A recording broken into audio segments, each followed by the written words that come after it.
And welcome to Ridgecrest Talk. Your host, Paul Vander. Our guest tonight, all the way over from Bakersfield, Rockwell, who's come over to tell Ridgecrest about what he's doing over there, and a big invite to come on over. But why don't you introduce yourself to our audience? Hey kids, hello Ridgecrest and the whole valley up here. I'm Rockwell from Trouts, the 83-year-old honky tonk, one of the oldest live music venues in the whole San Joaquin Valley. Glad to be here, Paul. How are you?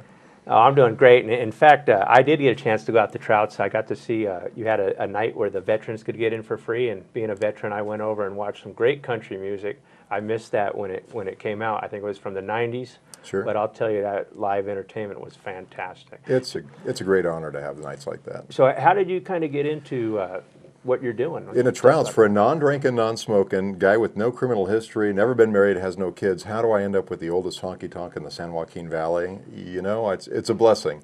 It's you get to meet all walks of life out there, and to play a role and to have it play a role in my life of something so iconic with the history of a region, that's phenomenal. In fact, I met you there.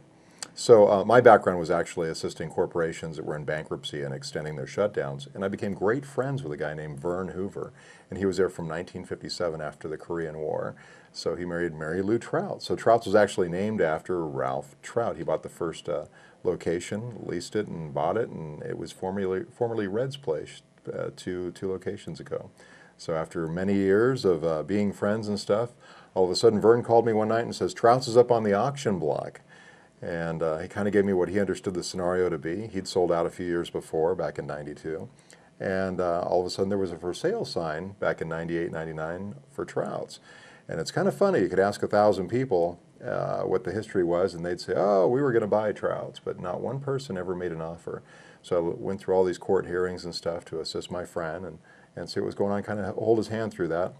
And not one person ever showed up to buy this old honky tonk. I did my best to get a hold of Buck Owens and some of the other boys, and you know, the hands that I really thought it would be safer in, as it was embracing history and kind of paving some way to some future for a lot of artists.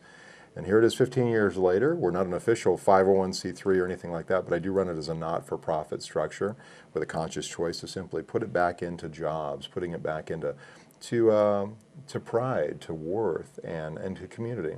In fact, I met you on one of the 100 events that we do per month, and it's our Friday morning community networking prayer breakfast.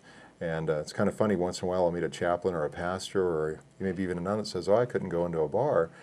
And I said, "Well, I guess I couldn't attend one of your masses or go to your congregation." When they say, "Why?" I said, "Well, we're more about community and reaching out to all walks of life." And so it kind of changes their minds. So now, as you know, we probably have 2 to 3 to 4 chaplains there on a Friday morning at 8 o'clock for a community-free breakfast. And occasionally we have Sister Anne Marie, who's a Catholic nun, in her habit.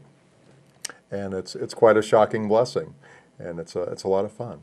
I think some of the viewers at home are probably adjusting their volume saying, "I don't think I'm hearing this right." We're talking about Trouts and Oildale. Trouts and Oildale. And most people, when I tell them I'm heading over to Trouts, they're like, "Well, this is this wild and crazy place," because they remember it over the years Sure. with all the history. But yet you're actually meeting on Friday mornings and getting the community involved and trying to make things happen.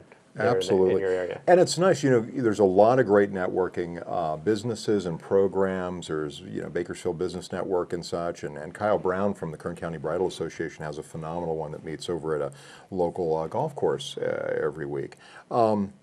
You know, a lot of places you can end up with a lot of business cards and never get a call and never make a call. This is actually a room full of 25, 35, 45 rotating people, and I really had to scale back the advertising because we started having 75, 80 people, especially when local leaders like Shannon Grove or Russell Johnson or Karen Go would attend. And you look around the room and you see religious leaders, church leaders, business leaders, charities. You see chronic volunteers, and you see people like from the Optimist Club that have climbed the Grand Canyon with me, and guys like James Minyard, one of our head poobahs in the region. You know, for him to have taken on such ventures as a result of community interaction. And the funny thing is to meet in a bar in Oildale on a Friday morning and make a contact that kind of helps you pave the way more successfully in your ventures in your life. That's it's kind of an awakening thing here. It's good for everybody.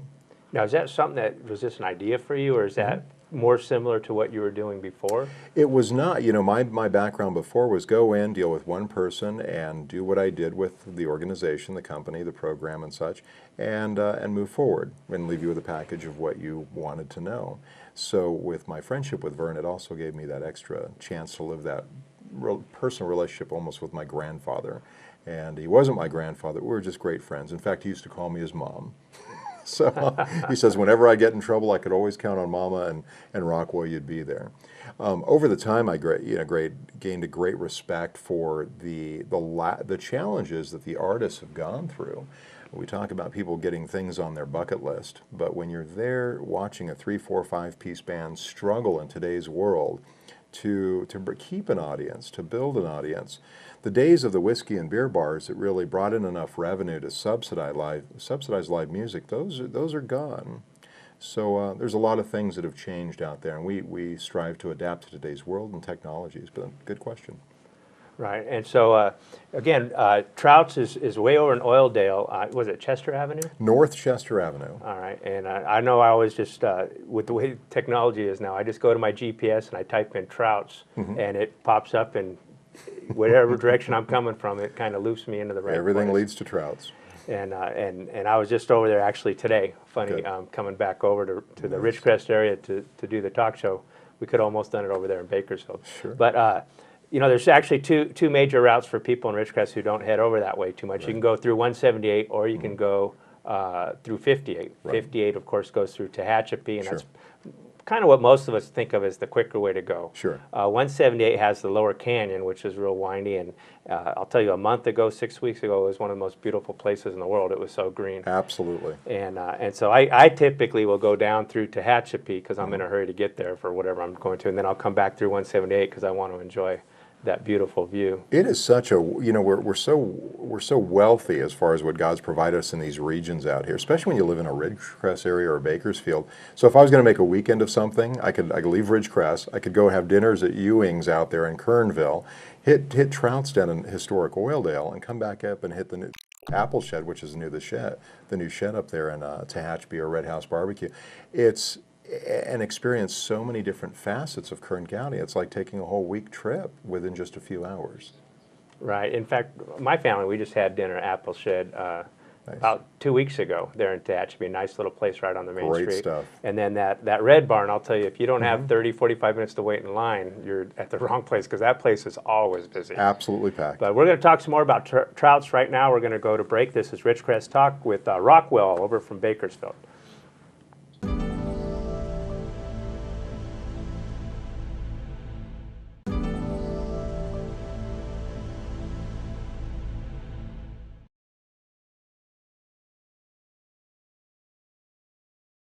And welcome back to Ridgecrest Talk. Your host, Paul Vanderwerf, talking with Rockwell from Oildale. The Trout's a great place to be for all kinds of things.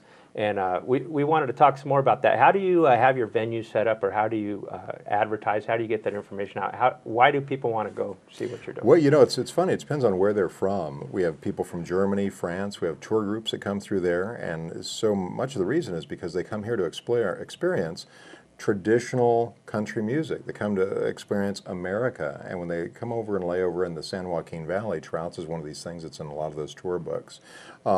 People sometimes, though, have lived in Oildale or Bakersfield for 30, 40 years and said, I've never, ever once stepped in foot inside the building. When they finally do that, they come up to me and express, wow, I had no idea it was like this. It's this living museum of music and art and relationships. You can still come on a Monday night and visit with Red Simpson, who wrote 33 of Buck Owens' hits, 8 of Merle Haggard, some Dwight Yoakam and Junior Brown. And we do a free show. I sponsor it every Monday night from 7 o'clock to 10 o'clock. And it's down to earth. It's real. It's the raw deal. As in today's world of where today's family reunions are really funerals, we talk about the cores that these people represented in our lives. And we forget to look around and realize how close that we can reach out and be with people that have affected our lives as we're growing. So when you realize that, you know, some of the music that we've grown up with, or our parents or grandparents, some of the writers, some of the performers, some of the artists involved with these songs are still here and they're active. So being an 83-year-old establishment in the San Joaquin Valley, you also have the history of where the Bucks and the Merles and the Tommy Collins and Spade Coolies, and I met John Cougar Mellencamp inside of Trouts. In the last 24 months or so, I've had Mark Wills, Tanya Tucker, Lori Morgan, Little River Band, I mean the Stray Cats, Lee Rocker, Michael Peterson, and the list is endless as far as what we've brought in. So we strive to simply not forget any aspect of it. We think karaoke is pretty important. Why? Because it gives people an opportunity to build some self-confidence up there. And in turn, when their friends and family come out and kind of support this, now we're kind of training them. We're building a machine that gets them to feel more comfortable, more confident, and gets the other relative involved. And we need those type of supporters. So then sometimes they get the little cojones to get up on stage and have the band kind of back them up. That's where it kind of starts, that inspiration. You have a chance to do that with every single day that we're blessed with. Right. You definitely have to be willing to fall before you get up there. Absolutely. It's just such a challenge. Now, we're talking Monday nights. Now, here in Ridgecrest, our main employer being the base, Yes. and also with the city and some of the other employers, a lot of them are taking like every other Friday off. And so they have this 3-day weekend, which is a great time. Obviously, a Monday night, we can go down on a Monday. Sure. And maybe we're doing business, going down to something with the county, and then we can hit Trouts on a Monday night. Sure. But what do you have set up, say, for the people that have that Friday, Saturday, Sunday weekend? Friday, it's great. I'll tell you, if you want to see some great artistic design, we come down there by 6 o'clock in the evening. Now we open early. We start at the Community Networking Prayer Breakfast at 8 o'clock, always free to everybody 21 years in age and over. But at 6 o'clock, we get this group of West Coast swing dancers that come for an open floor workshop. And it's phenomenal. It's like you're watching this Dancing with the Stars, and it is so inspiring. People just continue, they become hooked on simply watching it or connecting for lessons and stuff like that. And so that's something very special. And then the band starts at 8:30. I love this pooch. Hey, pup. Looks like we have an extra visitor today. Just wants to make sure we have a family environment for the show. Capitalize on every opportunity to build a relationship. So, at about 8:30, the band actually starts the Blackboard Playboys. I've got Barbara Mandrell's first guitar player, and Brian Longbeck is phenomenal, Lonbeck. And if you get on YouTube and Google Brian Longbeck, you'll see him with like Tom Brash, whose father played with Elvis Presley. You'll see Brian with like Joe Maphis, Chet Atkins type talent, Merle Travis. And he's there at Trouts every weekend, so it's opportunities you don't want to miss. Johnny Barnett's our main drummer in the Blackboard Playboys. Absolutely phenomenal. In fact, his father gave Merle Haggard his first main gig at Bob's Lucky Spot on Edison Highway many years ago. And my lead guy for the Blackboard Playboys is Pat Bannister, who's absolutely played in every honky-tonk and dive in Vegas as well. But what a personality, great talent. And if you've ever heard the camera ads commercial for Buck Owens out there, you ought to be in pictures, you ought to be in camera ads. Funny enough, that's what Buck Owens paid him to do about 40 years ago, $100 before taxes. So we have a great stream of things. We've got a new band lineup that's also for kind of a rock and roll edge. We got May 23rd, the Rock and Country Festival over there. Thank goodness for George Martin and the team putting that together out there. Great lineup of people, even Little River Band and Pam Tillis and Kelly Pickler and I think Ricky Skaggs. 30 major artists, and then our Blackboard Playboy is going to be there. But it's going to be our 7-piece band version with some great artists out there. So it's going to be Spencer Kelly, KJ, Kelly Jean's going to be out there in our band. Josiah Frazier's phenomenal.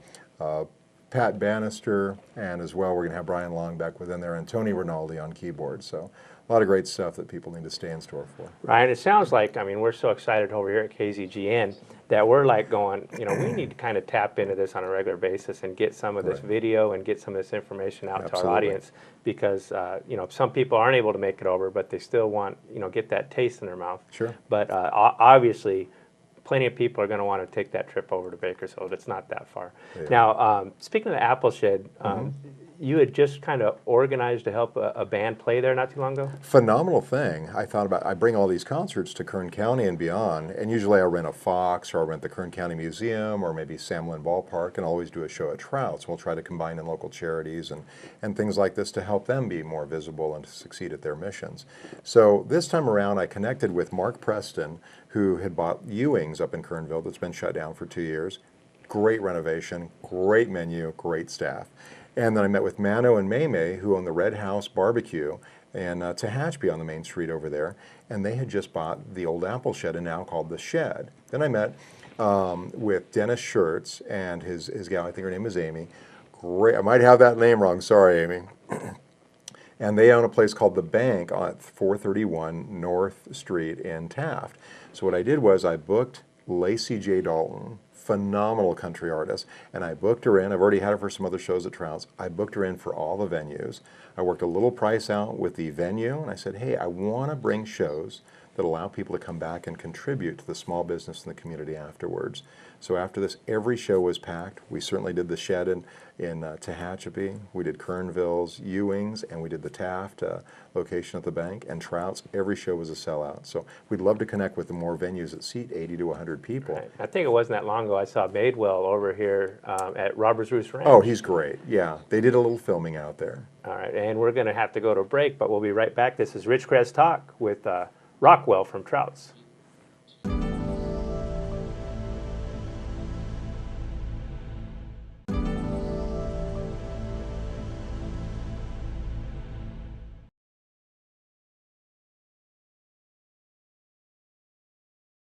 And welcome back to Ridgecrest Talk, our last segment, talking a whole bunch of country music, a whole bunch of history, just a whole bunch of, actually, you know, part of the history is the venue, is the location, and what a great location there for Trouts over on North Chester and Oildale. Mm-hmm. Rockwell is our guest tonight. We've been talking about a lot of the events. Let's kind of narrow in and give people an idea of what's coming up, either your regular events or special events, as well as ways they can get a hold of you and see what's going on. You got it. You got it. One great way, first of all, social media has really taken off. It's not something that was so established 10 and 15 years ago. So that's been something that, from the youngins to the sweet little old ladies and gals that are calling us up saying, you need to be on Facebook. And said, ma'am, we are. Let me show you how to get there. So if you actually look up, I'm Rockwell. If you add an S to it, so Rockwell's Trouts and the Blackboard Stages, you'll probably get there just by typing in Rockwell's Trouts on Facebook. Our email address is therockwellopry, like the Grand Ole Opry, at yahoo.com. So therockwellopry at yahoo.com. And we're at 805 North Chester Avenue. Luckily, we've been there for many, many years. And you can ask about anybody in town how to get there, and they'll get you there. Some of the things we've got coming up is, first of all, we're open 7 days a week. In 83 years, we've only been closed 4 days. So we've had something to do every single day. Christmas morning, New Year's Day, Christmas Eve. And there's people that like to get together with their families in a place that's not so conflicting as their living room might be after about 3 days of relatives in the house. And we'll have something going on out there. Monday through Thursday, we open up at 3 o'clock in the afternoon. Friday, 8 a.m. in the morning. Saturday and Sunday at 11 a.m. And we still open. We stay open until the money stops getting spent. We're working on trying to find a local investor or a lender to help us just simply finish out the new kitchen. We like to add that extra service of providing a restaurant inside the facility, and hopefully expand some of our scholastic activities for help expanding the artistic industry into the community, and also finishing new bathrooms and separate television studios as well. So it kind of works out well here. We're looking at bringing Dion Pride, the son of Charlie Pride, back out here to the streets of Kern County, and also bringing Dion to Tehachapi, potentially over to the Shed, to Taft, over to the Bank, and up to Kernville, over to Ewing's over there. So pretty excited. So Ridgecrest, maybe we ought to talk to Tommy's over there. It's a great venue. Marty Stewart was up here this last year. Well, in fact, Tommy was my high school baseball coach. Oh, was he? Going back a few years. Great guy. But yeah, that's exactly a great way to do that. Is you're actually bringing out the bands into the different communities and partnering. Are you as a fundraiser, or is it with the business? How does that work? We do different aspects. I go to the venues and I said, you know what, I'm going to take the brick and mortar standpoint. I'm not going to lie to you that just spending money with our method of advertising is going to be the way to make money, because I have to look at things. I have to look at the small business aspect. Just like 63 or 64% of all businesses in America, they provide the jobs for America. There's some kind of stat that works with that. And spending a lot of time with National Federation of Independent Business, NFIB, I really sat down and rethought how I plan to do shows. So when I go to a venue, I say, we'll work out a little financial deal, just a small thing. You'll help me get a few local, very small sponsors. We'll sell tickets, and we're going to make this a positive, recurring type of system that brings the arts, entertainment, small business, chamber events. Maybe it's raising money for Make-A-Wish, United Way, Red Cross, and I'm involved with these different types of programs. So when you can leave a recurring ripple effect of goodness in a community, then that's something to consider when you have that opportunity. Right, and we have tons of venues here that are looking for those opportunities. The fairgrounds, the USO, Tommy's, of course, has always been involved with special events. Sure. And of course, I'm sure there's a few others. But to get over there to Trout's, it really was a surprise. I remember when I went and I sat there and I just heard this entertainer just be just completely 110% more than I ever expected. Sure. And it just kind of blows you away. It's kind of like when you watch a good movie that you hadn't Sure. heard of. You're not expecting. I was like, wow, where was I when this guy came out? And people walk in the door, and when they listen to these artists that we have there, and they see 100 guitars with thousands of autographs, most every one of them being done in the building, there's things you have nowhere else in the world you could get this. So Donald Trump couldn't walk into a town, every town across America, and buy an 83-year-old business with so much historic memorabilia that tributes to people's hearts and their lives. So it's a great blessing, and God runs our business. We follow our faith and strive to do the right thing. Everything else falls into place. Right. And I remember, I think it was just last week, I was working in Tehachapi, and I was going to head down to Bakersfield, and I saw my Facebook entry. It said, "Come on down to Trout's. We're having some comedy, Improv. It's great. And so just that interaction, just a little reminder there on what's going on. And all people have to do is get onto Facebook, go on there and like your site, and then they'll start getting those feeds of what's going on. Absolutely. And then we also have a Facebook page, Thomas Rockwell. You'll see on there. They forced me to put a first name that I don't go by, but it works out. And you'll have to private message. I think the friend gaps are already filled up, so please feel free to send us a private message. It's a great thing to be able to interact with people by different ways of media. You can always send us your email address. We'll put you on different lists out there. But it's nonstop. And on top of that, for the last 6 of 7 seasons, I'm a host on RFD-TV of True Country, which is also on 626 cable networks across America, DirecTV and Dish, and many different satellite companies over Europe. So to have that bridging relationship from the streets of Kern County across the world is certainly an extra attribute to our community.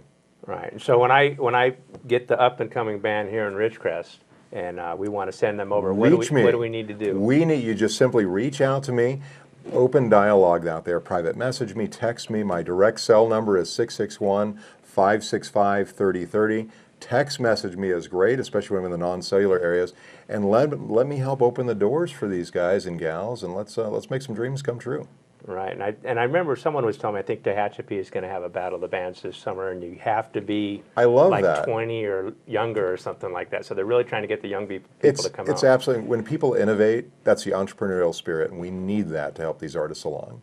Right, and so that's a great way to get involved, and also I'm hearing real clearly that we can get bands to come over to our area, and that there's just a lot of work to do, and that's just exciting all the way around. Sure is. Country music, as well as just that lifestyle, is very well in the Indian Wells Valley, and so much of us are transferring back and forth to Kern Valley, to Tehachapi Valley, to Bakersfield and beyond. And so we really appreciate you coming in. We're just about out of time. Is there one last shout out you wanted to say hi or anything else? Any chance you have to support a venue that has live music, rock, blues, anything like we even have at Trout's, get out there and support those restaurants. Ladies and gentlemen, I'm Rockwell from the streets of Bakersfield and Trout's. Paul, thanks for having me on the show today. You're very welcome. And we're just going to wind down here. We just have a few more seconds. I just really encourage people to make that, like you said, part of the trip. You're going to go hit Ewing's. You're going to go down to Bakersfield for the evening. There's just so many things that tie in. We are out of time now, so thank you so much for joining us. Ridgecrest Talk, Paul Vanderwerf with Rockwell and Trout's. Thank you.